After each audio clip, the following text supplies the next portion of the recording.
Hello everyone, welcome back once again and freemejob.com। तो दोस्तों, आज का ये हमारा 5वां मैराथन है। आपको पता होगा कि जो छत्तीसगढ़ में बिलासपुर हाई कोर्ट वैकेंसी निकाला था दोस्तों, जिसमें 50 अंक का क्वेश्चन पूछा जाएगा। उसमें से 25 अंक का कंप्यूटर और 25 अंक का इंग्लिश पूछा जाएगा, जिसमें से हम कंप्यूटर को हम अच्छी तरह से पढ़ रहे हैं, जिसका ये 5वां मैराथन है। इससे पहले मैं और वीडियो अपलोड कर चुका हूँ, अगर आप उसको नहीं देखे हैं तो उसको जाकर जरूर देख लीजिएगा। तो बिना टाइम वेस्ट किए चलते हैं हम अपने प्रश्नों की तरफ। तो आज की क्लास में हम जानेंगे दोस्तों मेमोरी। इससे पहले वाले क्लास में मेमोरी को एक बार बता दिया था, लेकिन हम रिवीजन के रूप में फिर से आज पढ़ रहे हैं। तो आज हम जानेंगे मेमोरी के बारे में। तो सबसे पहला क्वेश्चन है, कंप्यूटर विशिष्ट के साथ कार्य करके आंकड़ों की सूचना में प्रोसेसिंग करता है। यानी कि जो कंप्यूटर है दोस्तों, वो किसके साथ कार्य करके आंकड़ों की सूचना में प्रोसेसित करता है? मल्टीमीडिया, वर्ड, कैरेक्टर्स, नंबर या फिर इनमें से कोई नहीं। इसका राइट आंसर है दोस्तों ऑप्शन नंबर बी, वर्ड्स। यानी कि कंप्यूटर विशिष्ट वर्ड के साथ कार्य करके आंकड़ों को सूचना में प्रोसेसित करता है। अगला क्वेश्चन, किसी शब्द की लंबाई की माप की इकाई क्या है? किसी शब्द की लंबाई की माप की इकाई क्या है? Metre, byte, bit, millimetre. इसका राइट आंसर है ऑप्शन नंबर सी, बीट। अगला क्वेश्चन, कंप्यूटर में शब्द की लंबाई नापी जाती है बीट से, बाइट से, मिलीमीटर या फिर मीटर से। तो इसका राइट आंसर है ऑप्शन नंबर ए, बीट से। बीट से कंप्यूटर में शब्द की लंबाई नापी जाती है। यानी कि जो शब्द होता है दोस्तों, उसको बीट से मापी जाती है। कंप्यूटर डाटा की सबसे छोटी इकाई कौन सी है? बाइट, रिकॉर्ड, बीट, फाइल या फिर इनमें से कोई नहीं। तो इसका राइट आंसर बताइएगा दोस्त। तो इसका राइट आंसर है ऑप्शन नंबर बी, बीट। यानी कि कंप्यूटर डाटा की सबसे छोटी इकाई बीट है। अगले क्वेश्चन, बाइनरी लैंग्वेज में वर्णमाला का प्रत्येक अक्षर, नंबर और प्रत्येक विशिष्ट कैरेक्टर खाली स्थान के यूनिक कॉम्बिनेशन का बना होता है। यानी कि जो बाइनरी लैंग्वेज में वर्णमाला का प्रत्येक अक्षर होता है दोस्तों, वो प्रत्येक नंबर और प्रत्येक विशेष कैरेक्टर मिलाकर के यूनिक कॉम्बिनेशन का बना होता है। यानी किससे बना होता है? तो इसका राइट आंसर है ऑप्शन नंबर डी, 8 बिट से यूनिक कॉम्बिनेशन का बना होता है। बाइनरी लैंग्वेज में वर्णमाला का प्रत्येक अक्षर, गणितीय चिन्ह तथा विराम चिन्ह 8 बिट्स के यूनिक कॉम्बिनेशन का बना होता है। 8 बिट को मिलाकर एक बिट बनती है। यानी कि 8 बिट मिलाकर दोस्तों एक बाइट बनती है। एक बाइट या 8 बिट से एक अक्षर का निर्माण होता है। यानी कि 8 बिट मिलाकर एक बाइट बनती हैं। एक बाइट या 8 बिट से एक अक्षर का निर्माण होता है। अगला क्वेश्चन, कंप्यूटर मेमोरी में रहता है, यानी कि कंप्यूटर मेमोरी में डाटा कहाँ रहता है? बाइट, प्रोग्राम, रजिस्टर या फिर बिट्स। इसका right answer option number bits भी। अगला क्वेश्चन, एक 32 बिट का वर्ड एक बार में खाली स्थान बाइट एक्सेस कर सकती हैं। यानी कि कितने बाइट्स एक्सेस कर सकती हैं? जो 32 बिट का वर्ड कंप्यूटर हैं, वो एक बार में कितने बाइट्स एक्सेस कर सकती हैं? तो इसका राइट आंसर है ऑप्शन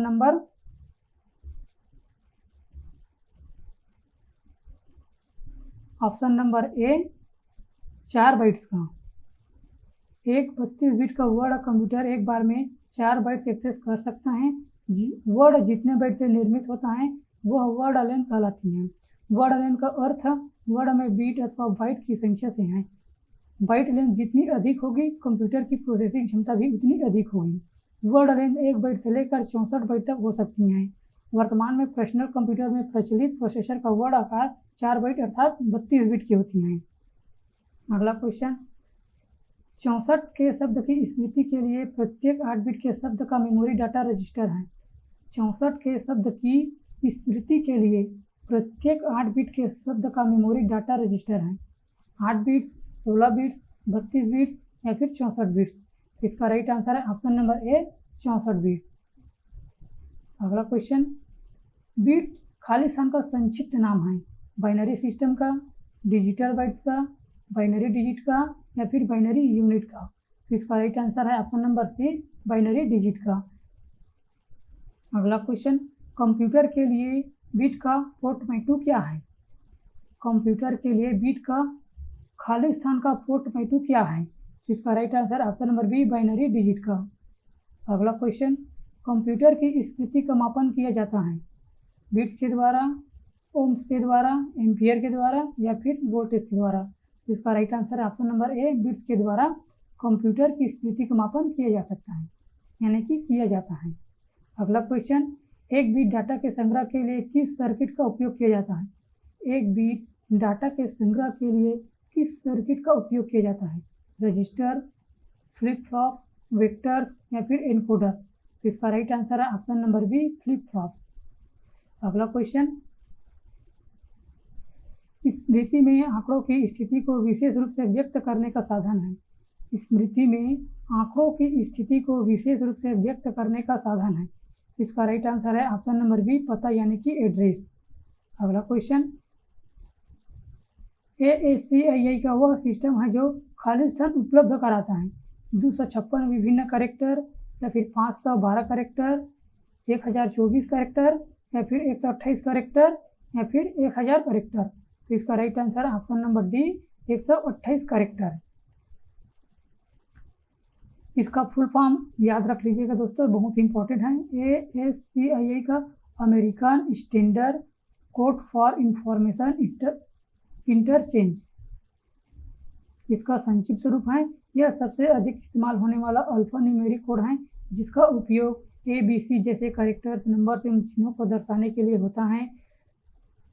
ASCII का कोड में 7 या 8 बिट का इस्तेमाल डाटा को दर्शाने के लिए करते हैं। 7 बिट से केवल 128 कैरेक्टर को ही कोडित किया जा सकता है। अगला क्वेश्चन, इनमें से किसको एक कैरेक्टर को प्रस्तुत करने के लिए 7 बिटों की आवश्यकता होती है? ASCII या फिर BCD या फिर EBCDIC और GRAY? इसका राइट आंसर ऑप्शन नंबर ए ASCII। यहाँ पर मैं बताया दोस्तों, आप देख लीजिएगा ये है। अगला क्वेश्चन, प्रत्येक कंप्यूटर के कीबोर्ड के प्रत्येक कैरेक्टर की ASCII होती है जिसका पूर्ण रूप क्या है? इसका पूर्ण रूप बताइएगा। इसका right answer option number B American standard code for information and interchange. अगला क्वेश्चन सेम क्वेश्चन है दोस्तों, लेकिन इसको पूछने का तरीका है वो अलग अलग है। इसका आंसर एक ही है। इसका भी फुल फॉर्म पूछा जा रहा है, इसका राइट आंसर बताइएगा। सेम वही क्वेश्चन है दोस्तों, ASCII का अर्थ क्या है? इसका right answer option number C American standard code for information interchange. अगले क्वेश्चन की ओर चलते हैं। ASCII कोडिंग ने कंप्यूटर के उपयोग के लिए अंग्रेजी वर्णमाला एवं चिन्ह द्विधारी कोड को निश्चित किया जो विश्व के करीबन सभी भाषाओं के लिए कोड निश्चित करता है और 1 लाख सम प्रतीकों से भी अधिक चिन्हों को भी निश्चित करता है। इस नए मानक को खाली स्थान कहते हैं। तो इसका right answer option number B Unicode कहते हैं। और मैं आपको एक सूचना देना चाहता हूं कि दोस्तों, अगर आप इसका PDF लेना चाहते हैं तो इसका लिंक मैं डिस्क्रिप्शन में दिया हूं, वहां पर जाकर के इसके फ्री ऑफ कॉस्ट इसको डाउनलोड कर सकते हैं। अगला क्वेश्चन, टर्मिनलों के बीच सूचना के आदान प्रदान से जुड़ी कंप्यूटर को कोड कहते हैं। टर्मिनलों के बीच सूचना के आदान प्रदान से जुड़ी कंप्यूटर कोड को क्या कहते हैं? ASCII, BCD या फिर BCDIC या फिर होलेरिथ? तो इसका राइट आंसर है ऑप्शन नंबर ए ASCII। अगला क्वेश्चन, EBCDIC का पूर्ण रूप क्या है? यानी कि इसका फुल फॉर्म इसमें पूछा गया है। तो इसका फुल फॉर्म है option number C extended binary coded decimal interchange code. दोस्तों, जितना भी फुल फॉर्म पूछा जाए उसको अच्छी तरह से याद कर लेना, क्योंकि बहुत ही इम्पोर्टेंट होता है। इसका परीक्षा में आने की संभावना होता है, तो इसको आप ज़रूर याद रख लीजिएगा। मैं आपके लिए एक विशेष वीडियो लेकर आऊँगा जिसमें फुल फॉर्म से रिलेटेड ही क्वेश्चन होंगे। अगला क्वेश्चन, EBCDIC कोडिंग स्कीम में विभिन्न कैरेक्टर को कोड करने के लिए कितने बिट का प्रयोग होता है? इसका right answer option number B 8 bit का प्रयोग होता है। अगला क्वेश्चन, सबसे ज़्यादा प्रयोग में आने वाला कोड कौन सा है जो प्रत्येक कैरेक्टर को विशिष्ट 8 बिट के रूप में निरूपित करता है? इसका right answer option number D EBCDIC। Unicode encode परियोजना एक वर्ड अथवा अंक का कितने समूह में प्रतिनिधित्व करती हैं? तो इसका राइट आंसर है ऑप्शन नंबर डी 16 बिट का। अगला क्वेश्चन, यूनिकोड बिट्स का उपयोग करके कई विशेष वर्डों सहित वर्डों की बड़ी संख्या को कोडित करता है। तो इसका राइट आंसर है ऑप्शन नंबर बी 16 बिट्स को। अगला क्वेश्चन, UTF-8 एक खाली स्थान है। 8 बिट का फिक्स बिट्स इनकोडिंग या फिर 8 बिट्स का वेरिएबल बिट्स इनकोडिंग या 16 बिट्स का वेरिएबल बिट्स इनकोडिंग या फिर 16 बिट का फिक्स बिट्स इनकोडिंग। इसका राइट आंसर है ऑप्शन नंबर बी 8 बिट्स का वेरिएबल बिट्स इनकोडिंग। अगला क्वेश्चन, UTF-16 एक है। UTF-16 एक है, तो इसका राइट आंसर है ऑप्शन नंबर सी 16 बिट का वेरिएबल बिट्स इनकोडिंग है। यानी कि जो UTF-16 है वो 16 बिट का वेरिएबल बिट्स इनकोडिंग है। अगला क्वेश्चन, UTF-32 एक है। इसका right answer option number D 32 bit का फिक्स बिट्स इनकोडिंग है। यानी कि UTF-32 है वो 32 बिट का एक फिक्स बिट्स इनकोडिंग है। अगला क्वेश्चन, बिट्स कोड को दशमलव अंकों में BCD कोडिंग स्कीम का उपयोग करता है। तो इसका राइट आंसर ऑप्शन नंबर ए 4। अगला क्वेश्चन, BCD का पूर्ण रूप क्या है, यानी कि इसका फुल फॉर्म पूछा गया है। तो इसका right answer option number a binary coded decimal. अगला क्वेश्चन, 512 ऑपरेशन के कोड के लिए खाली स्थान बिट्स की आवश्यकता होती है। इसका राइट आंसर है ऑप्शन नंबर डी 9 बिट्स की आवश्यकता होती है। अगला क्वेश्चन, परिचालन कोड 64 के लिए आवश्यकता बिट्स की संख्या कितनी है? तो इसका राइट आंसर है ऑप्शन नंबर बी 6। अगला क्वेश्चन, कोड 256 प्रचालन के लिए आवश्यक बिट्स की संख्या कितनी है? तो इसका right answer option number C 8। अगला क्वेश्चन, बाइट 0 और खाली स्थान के बीच किसी भी संख्या को निरूपित कर सकता है। तो इसका right answer option number C 256। अगला क्वेश्चन, 8 0s और 1s के स्ट्रिंग को खाली स्थान कहते हैं। 8 0s और 1s के स्ट्रिंग को खाली स्थान कहते हैं। तो इसका राइट आंसर है ऑप्शन नंबर डी बाइट्स कहते हैं। अब हमारे प्राथमिक मेमोरी की ओर चलते हैं। मेमोरी पद निम्न में से किसके लिए प्रयुक्त होता है? मेमोरी पद निम्न में से किसके लिए प्रयुक्त होता है? लॉजिक, कंट्रोल, स्टोरेज या प्रोग्राम। इसका right answer option number C storage के लिए प्रयुक्त होता है। प्राइमरी स्टोरेज यूनिट निम्न रूप में भी समेकित होती हैं। इसका राइट आंसर बताइए दोस्तों। मेन मेमोरी, प्राइमरी मेमोरी, दोनों एक्सटर्नल स्टोरेज तथा प्राइमरी मेमोरी, इनमें से कोई नहीं, या फिर इंटरनल स्टोरेज मेमोरी। तो इसका राइट आंसर है दोस्तों मेन मेमोरी, प्राइमरी मेमोरी। अगले क्वेश्चन की ओर चलते हैं। कंप्यूटर की प्रमुख मेमोरी को खाली स्थान भी कहा जाता है। कंप्यूटर की जो प्रमुख मेमोरी होती है उसे और क्या कहा जाता है? प्राथमिक स्टोरेज, आंतरिक मेमोरी, द्वितीयक मेमोरी, या फिर ये सभी, या फिर इनमें से कोई नहीं। तो इसका राइट आंसर है ऑप्शन नंबर ए प्राथमिक storage memory.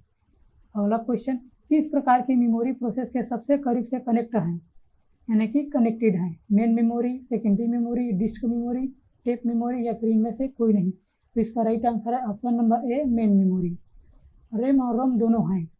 Random access memory, sequential access memory, read and write memory, या फिर रीड ओनली मेमोरी। तो इसका राइट आंसर है option number A random access memory. अगला क्वेश्चन, जब प्रोसेसर प्रोग्राम और डाटा को यूज कर रहा होता है तब उन्हें कहाँ रखा जाता है?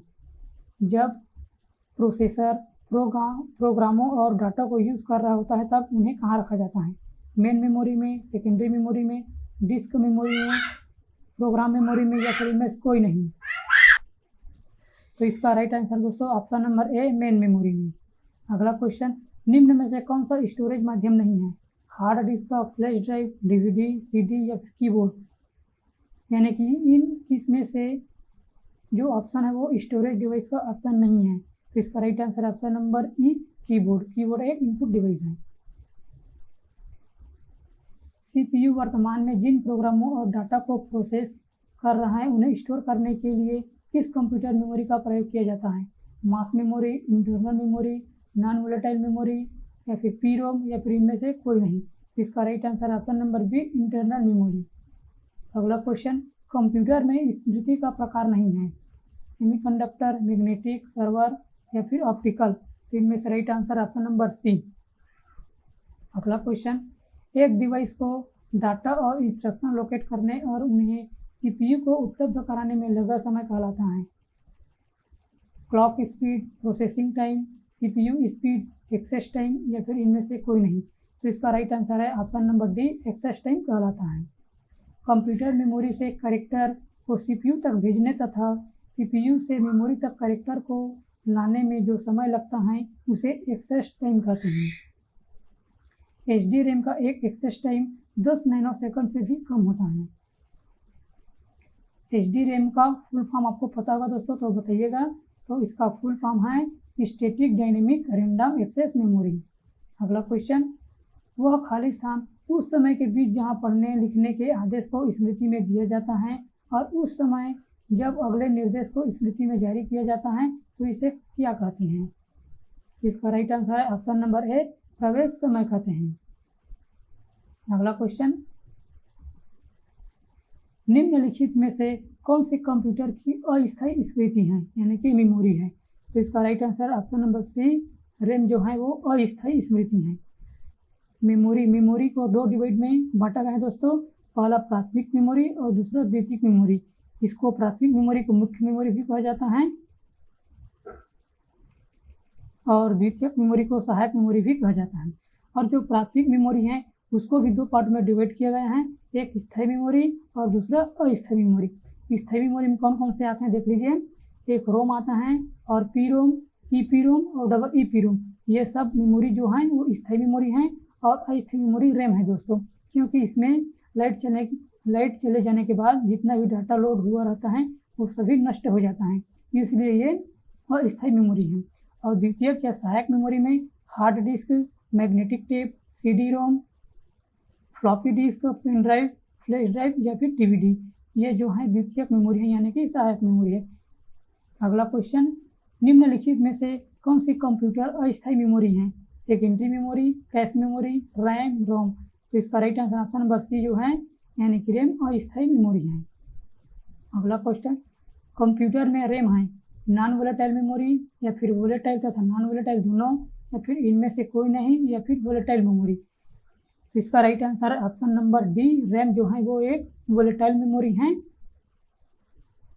अगला क्वेश्चन, कंप्यूटर मेमोरी के रैम का विस्तृत रूप बताइए, यानी कि इसका पूछा गया है पूरा नाम। तो इसका right answer option number B, random access memory. अगला क्वेश्चन, कंप्यूटर में रैम का तात्पर्य क्या है, read only memory, random access memory. तो इसका राइट आंसर है ऑप्शन नंबर बी। देखिए दोस्तों, इसमें एक ही क्वेश्चन को घुमा घुमा कर पूछा गया है, जिसका राइट आंसर एक ही है, यानी कि इसका जो पूछने का तरीका है वो अलग अलग है दोस्तों। और मैं जितने भी क्वेश्चन करा रहा हूँ वो सभी क्वेश्चन किसी न किसी एग्जाम में पूछा गया है, यानी कि जो मैं आपको बता रहा हूँ वो पूरा प्रश्नों का संग्रह है। जो भी जितने पिछले ईयर्स में एग्ज़ाम हुआ है उसको मैं ला करके एक PDF के रूप में आपके लिए प्रोवाइड कर रहा हूँ दोस्तों। ये बहुत उपयोग होने वाली हैं, जो सहायक ग्रेड 3 में पूछा जाएगा कंप्यूटर के बारे में, उसके लिए। तो आप पूरा देखिएगा और अच्छे से समझिएगा दोस्तों। और इसको रिवाइज करने के लिए इसका PDF मैं आपको दे दूँगा, उसको आप डाउनलोड करके उसको अच्छे से रिवाइज कर लीजिएगा, क्योंकि 28 तारीख को इसका एग्ज़ाम होने वाला है। तो इससे पहले हम अच्छी तरह से इसको तैयार कर लेते हैं। कंप्यूटर में स्टोरेज से संबंधित रैम का पूर्ण रूप क्या है? इसका right answer option number A, random access memory. निम्न में से कौन सा डाटा स्थायी रूप से स्टोर नहीं करता, रोम, रैम, फ्लॉपी डिस्क या हार्ड डिस्क, या फिर इनमें से कोई नहीं। तो इसका right answer option number B, किसी भी डाटा को स्थायी रूप से स्टोर नहीं करता। रैम में स्टोर की गई सूचना वोलेटाइल मानी जाती हैं। इसका अर्थ है कि सूचना वह स्थायी रूप से स्टोर है या फिर स्थायी रूप से नहीं, केवल अस्थायी रूप से स्टोर की जाती हैं। जब बिजली बंद की जाए तो स्टोरेज की जाती हैं, या फिर CPU डिवाइस में स्थायी रूप से स्टोर की जाती हैं, या फिर इनमें से कोई नहीं। तो इसका right answer option number B, स्थायी रूप से नहीं, केवल अस्थायी रूप से स्टोर की जाती है। यानी कि रैम में जितने भी डाटा होते हैं उसको स्थायी रूप से नहीं किया जाता है दोस्तों, उसको अस्थायी रूप से किया जाता है। स्थायी रूप से रोम में स्टोरेज किया जाता है। अगला क्वेश्चन, रैम निम्नलिखित में से किसका एक उदाहरण है, नॉन वोलेटाइल या फिर वोलेटाइल। मैं पिछले वाले क्वेश्चन में कराया हूँ। इसका right answer option number C, volatile memory. जितने अस्थायी मेमोरी होते हैं वो वोलेटाइल मेमोरी होते हैं, और जो स्थायी मेमोरी होती हैं वो नॉन वोलेटाइल मेमोरी होती हैं। कंप्यूटर का कौन सा भाग फाइलों को केवल अस्थायी स्टोरेज उपलब्ध कराता है? इसका right answer option number B, RAM. अगला क्वेश्चन, रैम का प्रयोग कंप्यूटर में शॉर्ट मेमोरी के लिए किया जाता है क्योंकि यह बहुत महंगा होता है, या फिर यह प्रोग्रामिंग के योग्य होता है, यह परिवर्तनशील होता है, या फिर इसमें कम क्षमता होती है? इसका right answer option number C, यह परिवर्तनशील होता है। रैम का एक प्रयोग कंप्यूटर में शॉर्ट मेमोरी के लिए किया जाता है क्योंकि यह परिवर्तनशील होता है। अगला क्वेश्चन, जब कोई कंप्यूटर कोई क्रमादेश लागू करता है तो वह क्रमादेश कहाँ पर अटक जाता है? रैम, रोम, हार्ड डिस्क या फ्लॉपी डिस्क? तो इसका राइट आंसर ऑप्शन नंबर ए, रैम में। अगला क्वेश्चन, डी रैम का लाभ क्या है, यानी डी रैम से हमें क्या लाभ मिलता है? यह एस रैम से सस्ता है, यह एस रैम से अधिक स्टोरेज कर सकता है, या फिर एस रैम से तेज है, या फिर एस रैम की तुलना में इनमें डाटा अधिक आसानी से इरेज किया जा सकता है, या फिर इनमें से कोई नहीं? तो इसका राइट आंसर है ऑप्शन नंबर ए, यह एस रैम से सस्ता है। जो डी रैम है दोस्तों उससे एस रैम से सस्ता है, यानी कि डी रैम सस्ता है। डी रैम डायनेमिक रैम है, यानी कि डायनेमिक रैंडम एक्सेस मेमोरी, तथा S RAM static random access memory है। दोनों ही रैम के प्रकार हैं, परंतु डी रैम एस रैम से सस्ता है, कम बिजली खपत करने वाला होता है, यह एस रैम की तुलना में धीमा होता है। अगला क्वेश्चन, स्थिर रैम गतिशील रैम से तेज होती है क्यों? यानी कि दोस्तों जो एस रैम है वो डी रैम से तेज होती हैं क्यों? क्योंकि इसमें एस रैम की कैपेसिटी का उपयोग करता है, या फिर एस रैम से महंगा होता है, या फिर एस रैम को रिफ्रेश करने की ज़रूरत नहीं होती है, या फिर एस रैम सस्ता होता है? तो इसका राइट आंसर है option number C, S RAM को रिफ्रेश करने की ज़रूरत नहीं होती है। यानी कि हमारा जो एस रैम है दोस्तों उसे रिफ्रेश करने की ज़रूरत नहीं होती है, और जो डी रैम है उसको बार बार रिफ्रेश करने की ज़रूरत होती है, और जो डी रैम है वो सस्ता होती हैं एस रैम से। अगला क्वेश्चन यहाँ पर देख लीजिएगा, एस रैम यानी कि स्टैटिक रैंडम एक्सेस मेमोरी, और डी रैम यानी कि डायनेमिक रैंडम एक्सेस मेमोरी, इसका फुल फॉर्म है, याद कर लीजिएगा। इसकी तुलना में तेज तथा कंप्यूटर में सामान्यतः कैश मेमोरी के रूप में प्रयुक्त होने वाले मेमोरी हैं, इसको बार बार रिफ्रेश करने की आवश्यकता नहीं होती है। यह डी रैम से काफ़ी तेज होती है, यानी कि डी रैम है उसको रिफ्रेश करने की ज़रूरत नहीं होती है, वो एस रैम के मुकाबले अधिक तेज होती हैं और महंगा भी होती हैं। अगला क्वेश्चन, गतिशील रैम तथा स्थिर रैम से धीमी होती हैं क्योंकि? सेम क्वेश्चन है दोस्तों, इसको रिपीट किया गया है क्योंकि, इसलिए रिपीट हुआ है दोस्तों क्योंकि इसमें जो पूछने का तरीका है वो अलग अलग है, और किसी न किसी एग्जाम में पूछा गया है, इसलिए उस क्वेश्चन को इसमें ऐड किया गया है।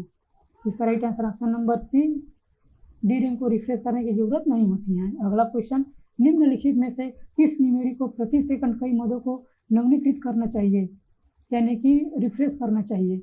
ईपीरोम, रोम, स्टैटिक रैम या फिर डायनेमिक रैम? तो इसका राइट आंसर है option number D, dynamic RAM. Dynamic RAM memory को प्रति सेकंड कई मदों को नवीनीकृत करना चाहिए।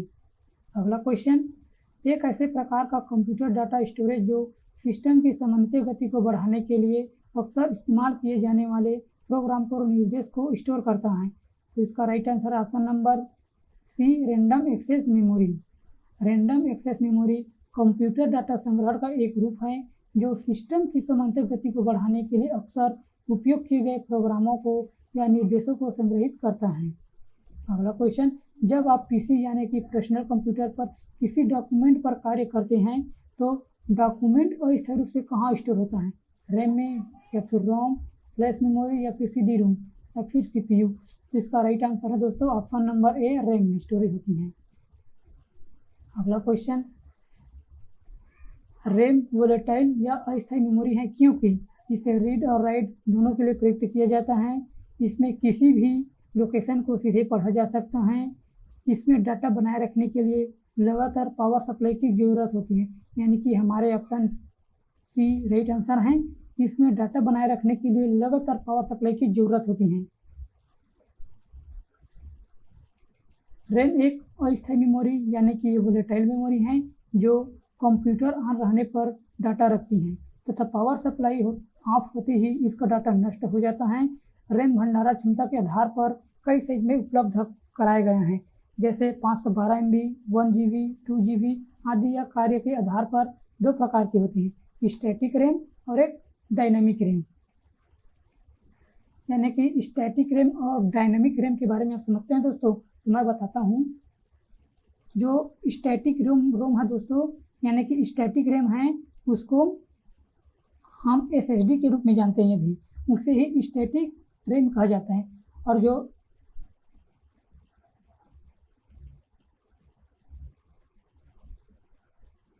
जो अभी जो रैम है दोस्तों, उसको डायनामिक रैम कहा जाता है। अगला क्वेश्चन, जब पावर ऑफ कर दी जाती है तो यह मेमोरी अपने डाटा या कंटेंट खो देती है, इसे कहते हैं डायनामिक मेमोरी, स्टैटिक मेमोरी, अस्थायी मेमोरी या फिर दोषपूर्ण मेमोरी। तो इसका right answer option number C, अस्थायी मेमोरी। अगला क्वेश्चन, निम्नलिखित में से किसको कंप्यूटर की मुख्य स्मृति कहा जाता है?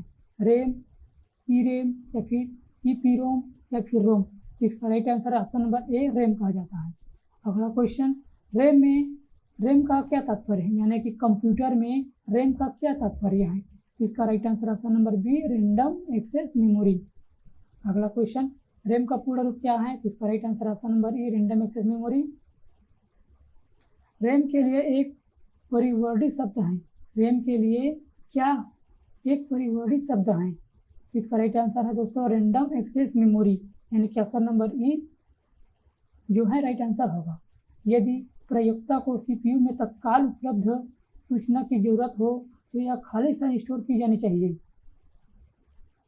इसका राइट आंसर है ऑप्शन नंबर बी, रैम में।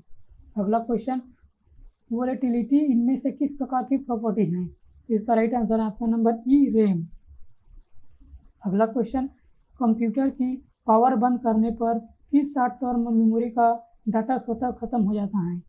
तो इसका राइट आंसर है रैम, यानी कि डी। अगला क्वेश्चन, रैम के बारे में निम्नलिखित में से कौन सा सही नहीं है?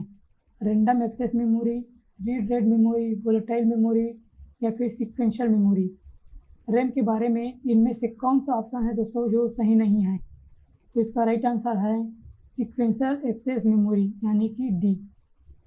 यानी कि रैम जो है दोस्तों वो सीक्वेंशियल एक्सेस मेमोरी नहीं है। अगला क्वेश्चन, रैंडम एक्सेस मेमोरी एक वोलेटाइल मेमोरी होती है जो डाटा को रेंडमली एक्सेस करती हैं। अगला क्वेश्चन, ईडीओ रैम एक शब्द में, यानी कि ईडीओ रैम शब्द में ईडीओ का पूर्ण रूप क्या है? यानी कि ईडीओ का फुल फॉर्म पूछा गया है इसमें।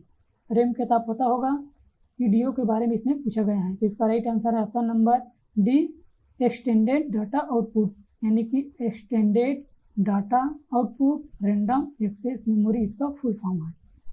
अगला क्वेश्चन, किसी कंप्यूटर की परमानेंट मेमोरी क्या कहलाती है?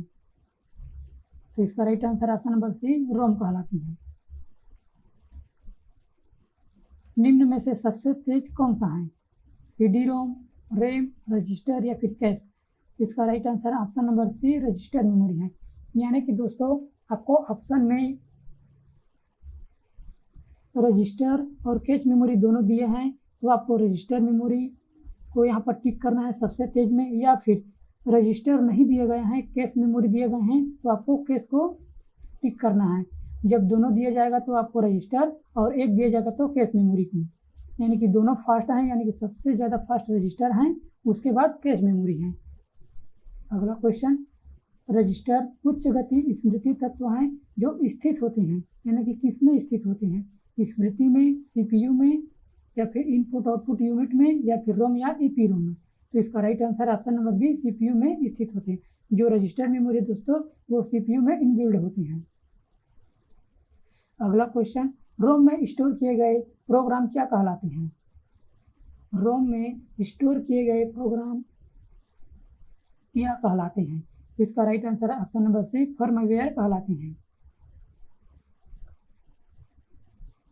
अगला क्वेश्चन, कंप्यूटर विज्ञान में रोम का विस्तारित रूप क्या है?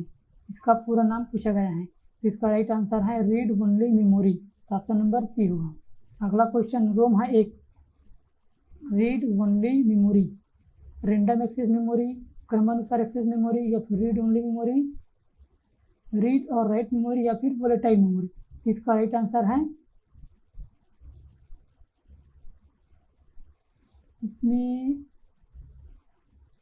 इसमें ये गलत लिखाया है दोस्तों, रैंडम एक्सेस मेमोरी, इसमें रीड ओनली मेमोरी होगा।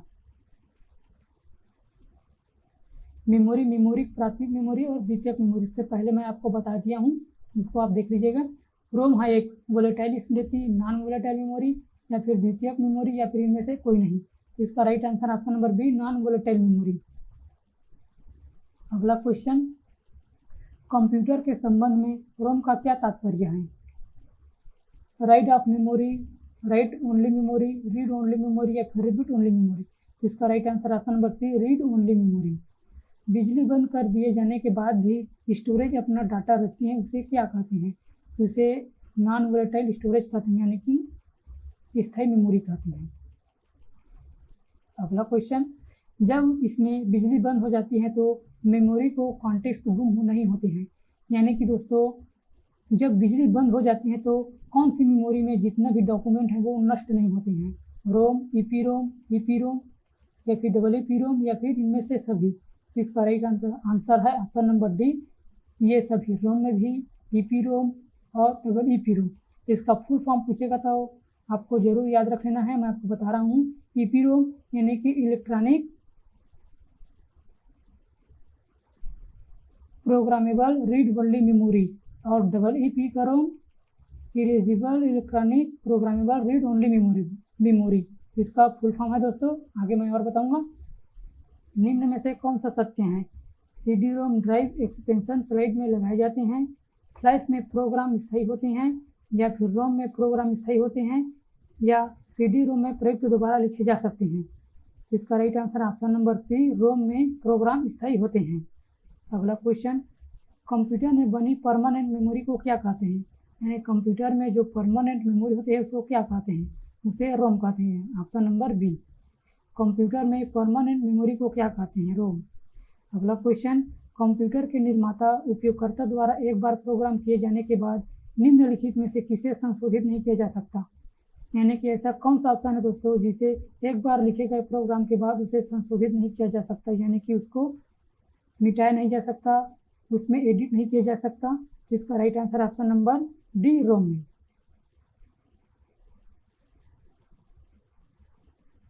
अगला क्वेश्चन, रोम मेमोरी है केवल पढ़ने के लिए, केवल लिखने के लिए, लिखने और पढ़ने दोनों के लिए या फिर इनमें से कोई नहीं? तो इसका राइट आंसर ऑप्शन नंबर ए, केवल पढ़ने के लिए।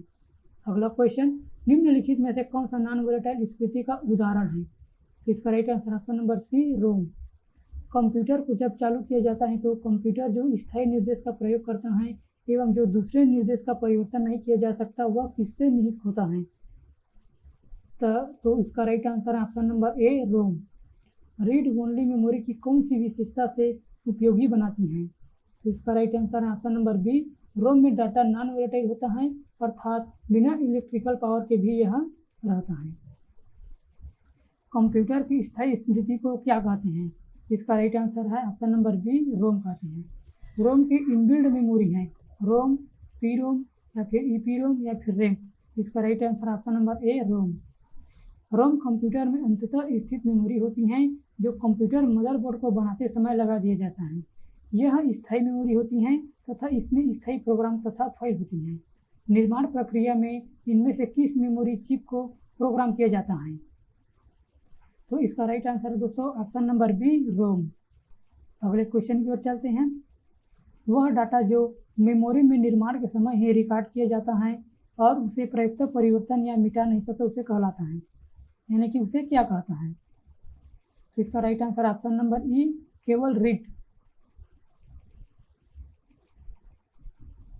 वह डाटा जो मेमोरी में निर्माण के समय ही रिकॉर्ड किया गया हो और उसे प्रयुक्त परिवर्तन या मिटा नहीं सकता केवल रीड कहलाता है। रोम को रीड ओनली मेमोरी भी कहते हैं तथा यह नॉन वोलेटाइल मेमोरी भी होती है। इस मेमोरी को कंप्यूटर बनाते समय लगा दिया जाता है तथा इसमें ऑपरेटिंग सॉफ्टवेयर तथा प्रोग्राम होते हैं जिसको केवल रीड किया जा सकता है। इसमें किसी भी प्रकार का बदलाव नहीं किया जा सकता। रोम निम्नलिखित प्रकार के होते हैं: EPROM, EEPROM इत्यादि। विषम का चयन कीजिए, यानी से इन चारों ऑप्शन में से कौन सा ऑप्शन है जो अलग है? Floppy disk, ROM, DVD, hard disk. इसका right answer option number B, ROM. इन चारों विकल्पों में से रोम एक विषम है, क्योंकि जहाँ रोम प्राथमिक मेमोरी है वहाँ floppy disk, DVD, hard disc तथा ये सब द्वितीयक या सहायक मेमोरी होती हैं। अगला क्वेश्चन, रोम की किस किस्म पर डाटा केवल एक बार अंकन किया जा सकता है? EPROM, EPROM या फिर EEPROM या फिर FROM। इसका राइट आंसर ऑप्शन नंबर ए, PROM। इसका पूर्ण रूप है दोस्तों प्रोग्रामेबल रीड ओनली मेमोरी। अगला क्वेश्चन, निम्नलिखित में से PROM के बारे में सही नहीं है? Random access memory, programmable read only memory, non volatile memory या फिर सीक्वेंशियल एक्सेस मेमोरी। इसका right answer option number D, ये सीक्वेंशियल एक्सेस मेमोरी नहीं है। अगला क्वेश्चन, EPROM का पूर्ण रूप क्या है? EPROM का पूर्ण रूप क्या है? तो इसका राइट आंसर ऑप्शन नंबर ए, erasable programmable read only memory. यानी कि ये तो आपको पता होगा दोस्तों, रोम यानी कि रीड ओनली मेमोरी, केवल आपको EP का याद रखना है, erasable programmable read only memory. अगला क्वेश्चन, EPROM का अर्थ क्या है? सेम क्वेश्चन है दोस्तों। EPROM का पूरा नाम क्या है? निम्न में से किसे UV रोशनी में रखकर मिटाया जा सकता है? यानी कि कौन सी ऑप्शन को दोस्तों UV रोशनी में रखकर मिटाया जा सकता है? रोम को, PROM को या फिर EPROM को या फिर EEPROM को? इसका right answer option number C, EPROM को UV रोशनी में रखकर मिटाया जा सकता है, उसमें जो लिखा गया डाटा है उसको। अगला क्वेश्चन, निम्नलिखित में से कौन EPROM के बारे में सही नहीं है? रैंडम एक्सेस मेमोरी, मिटाने वाली प्रोग्रामेबल रीड ओनली मेमोरी या फिर नॉन वोलेटाइल मेमोरी या फिर क्रमानुसार मेमोरी। इसका राइट आंसर है ऑप्शन नंबर डी, क्रमानुसार मेमोरी, यानी कि सीक्वेंशियल एक्सेस मेमोरी नहीं है। EPROM प्राइमरी मेमोरी के अंतर्गत आने वाली स्थायी मेमोरी होती है। यह एक प्रकार का स्थायी मेमोरी है, इसे रेंडमली एक्सेस किया जा सकता है। इसे नॉन वोलेटाइल मेमोरी भी कहते हैं। इसे पराबैंगनी किरणों की सहायता से पुराने प्रोग्राम को नए प्रोग्राम में रिप्लेस किया जा सकता है। जबकि द्वितीयक मेमोरी क्रमानुसार मेमोरी है। इसका उदाहरण मैग्नेटिक टेप है। परिवर्तित डाटा को स्टोर करने के लिए इनमें से किस मेमोरी का उपयोग होता है? परिवर्तित डाटा को स्टोर करने के लिए इनमें से किस मेमोरी का उपयोग होता है? इसका right answer option number C, EPROM। अगला क्वेश्चन, EPROM और EEPROM दोनों होते हैं। इसका right answer option number A, random access memory होती है। यानी EPROM और EEPROM है दोस्तों, वो रैंडम एक्सेस मेमोरी होती हैं। EPROM और EPROM दोनों रैंडम एक्सेस मेमोरी होती हैं जो रैम के द्वारा पढ़ी जाती हैं। अगला क्वेश्चन, EEPROM के बारे में निम्न में से क्या सही नहीं है? तो इसका right answer option number D, sequential access memory नहीं है। अगला क्वेश्चन, रीड ओनली मेमोरी का इनमें से कौन सा एक वह श्रेणी नहीं है? EPROM या फिर PROM, EEPROM या फिर EEPROM। इसका राइट आंसर है ऑप्शन नंबर डी, EEPROM नहीं होते हैं दोस्तों, बाकी सब होते हैं। अगला क्वेश्चन, खाली स्थान एक प्रकार का फ्लैश मेमोरी कहलाता है। तो इसका राइट आंसर ऑप्शन नंबर ई, EEPROM। इसका फुल फॉर्म है दोस्तों electricity erasable programmable read only memory. अगला क्वेश्चन, EEPROM का स्टैंडर्ड यानी कि EEPROM का अर्थ क्या है? तो इसका राइट आंसर ऑप्शन नंबर ए, electrically erasable programmable memory. Electrically erasable programmable read only memory इसका फुल फॉर्म है। अगला क्वेश्चन, एक रिक्त EPROM में होते हैं तर्कसंगत 0 के प्रति निर्देश सभी बीट या फिर तर्कसंगत 1 के प्रति निर्देश सभी बीट या फिर कुल बीटों में से आधे 0 के प्रति तथा शेष आधे के तर्कसंगत प्रति या फिर पहला या फिर दूसरा। तो इसका राइट आंसर है ऑप्शन नंबर बी, तर्कसंगत एक के प्रति निर्देशित सभी बिट। अगला क्वेश्चन, निम्नलिखित में से कौन सा कंप्यूटर चिप्स के मुख्य प्रकार हैं? प्राइमरी मेमोरी, माइक्रो प्रोसेसर, ए और बी दोनों, या फिर इनमें से कोई नहीं। इसका राइट आंसर है ऑप्शन नंबर सी, ए और बी दोनों, प्राइमरी मेमोरी चिप्स और माइक्रो प्रोसेसर चिप्स। अगला क्वेश्चन, गतिभेद को समायोजित करने के लिए प्रयुक्त बफर को क्या कहते हैं? तो इसका राइट आंसर ऑप्शन नंबर ए, कैश कहते हैं। अगला क्वेश्चन, इनमें से कौन सा संदर्भ क्षेत्र के सिद्धांत पर कार्य करता है? रैम, रोम, कैश मेमोरी या फिर संबंध मेमोरी। तो इसका राइट आंसर है option number C, cache memory. तो दोस्तों आज के लिए बस इतना ही, मिलते हैं हम अपने अगले वीडियो पर। Thank you and so much.